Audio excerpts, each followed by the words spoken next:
Look at a modern knowledge worker today, and you'll see a body in deep freeze. We sit at our screens, perfectly still, often for 8 hours straight, while the entire day passes by outside. This stationary existence is a relatively recent invention. By the mid-century, corporate offices standardized the uniform, seated workstation. Physical effort was engineered completely out of professional life, trading movement for typing and filing. Fast forward to 2010, and the medical community sounded an alarm. Research out of the Mayo Clinic examining the metabolic effects of prolonged sitting popularized a terrifying phrase: sitting is the new smoking. That specific soundbite panicked office workers everywhere. Almost overnight, it triggered a massive boom in the office furniture market, turning the height-adjustable standing desk into a multi-million-dollar industry standard. But the metaphor is deeply flawed.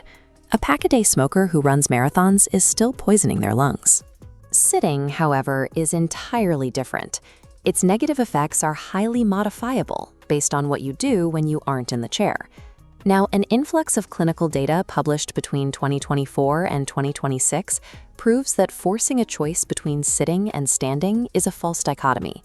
Let's plot physical effort on the horizontal axis, stationary to active, against health impact on the vertical axis, harmful to beneficial. Mapping 8 hours of sitting lands exactly where you'd expect, the danger zone. Low effort, highly harmful. So where does standing for 8 hours fall? The data shows that treating a standing desk like a passive, magic health pill is a fast way to waste your money and introduce entirely new, hidden physical dangers into your workday. Let's first lock in exactly what we mean by the couch potato problem.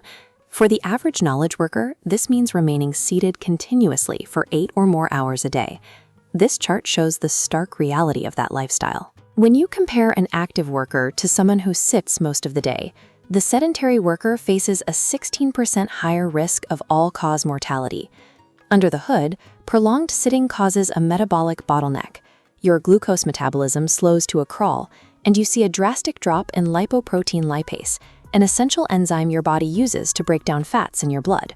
Recent university studies have identified a frustrating anomaly here, called the active couch potato. Hitting the standard federal exercise guidelines does not actually fix this metabolic damage. To actually erase that mortality gap, researchers found that desk workers need an additional 15 to 30 minutes of moderate to vigorous physical activity every single day, completely above and beyond standard recommendations. A 45-minute gym session in the morning simply cannot mechanically compensate for a body that remains entirely frozen for the remaining 23 hours of the day. The medical danger is not the physical chair you sit in. The danger is the prolonged, unbroken absence of human movement. This brings us to a logical but dangerous consumer assumption. If sitting is deadly, then cranking a desk up to standing height and leaving it there all day must be the cure. In late 2024, the University of Sydney published a major clinical study tracking workers who stood for 75% or more of their shift. This bar chart displays their findings on circulatory disease. The data reveals that continuous standing causes blood to pool in the legs due to gravity, resulting in a 78% higher risk of hospitalization compared to a mobile worker. That risk manifests as severe circulatory issues, specifically varicose veins and deep vein thrombosis. We also need to dispel the stubborn idea that standing all day is a reliable strategy for weight loss. The metabolic difference is trivial. Standing only burns about 8 to 10 extra calories an hour. Over an 8-hour workday, that totals roughly 80 calories, the equivalent of a single apple. Furthermore, locking your joints into a standing position introduces localized physical fatigue. You're guaranteeing yourself foot swelling, burning calves, and sustained compression on the facet joints in your lower back. Swapping 8 hours of continuous sitting for 8 hours of continuous standing does not make you healthier. It just trades long-term cardiovascular risk for immediate circulatory damage. The only scientifically backed way to use a sit-stand desk is through what researchers call micro-transitions. This graphic shows the clinically optimal daily rhythm.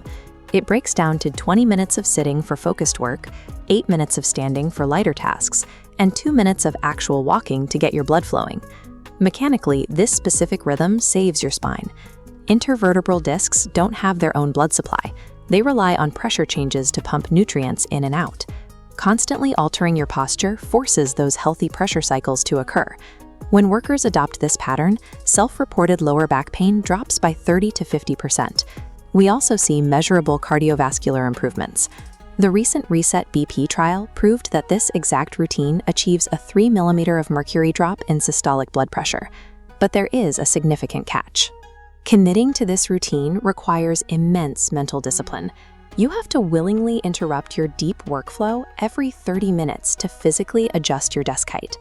A standing desk is completely useless if you treat standing as a permanent destination.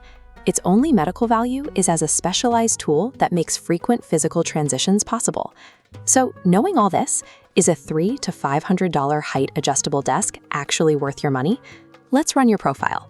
Profile 1 is the chronic back pain sufferer, someone dealing with daily stiffness and spinal discomfort. For you, the answer is a definitive yes. This demographic sees the highest, most clinically proven return on investment, simply because the pressure relief on your spinal discs is immediate and measurable. Profile 2 is the active optimizer. You exercise daily, have no back pain, and want a health hack. For you, this is a pass. Because your mortality risk is already mitigated by your daily workout, the health return here is incredibly low. For this profile, a standing desk is an ergonomic luxury, not a medical necessity. Profile 3 is the sedentary worker, hoping a new desk will serve as a passive replacement for going to the gym. Proceed with extreme caution. Buying a desk will not fix your metabolism. If you stand all day without committing to that 28-2 movement rhythm, you are actively risking circulatory harm. At the end of the day, a standing desk is just a heavy piece of metal. It only becomes an investment in your health if you are actually willing to do the physical work of moving.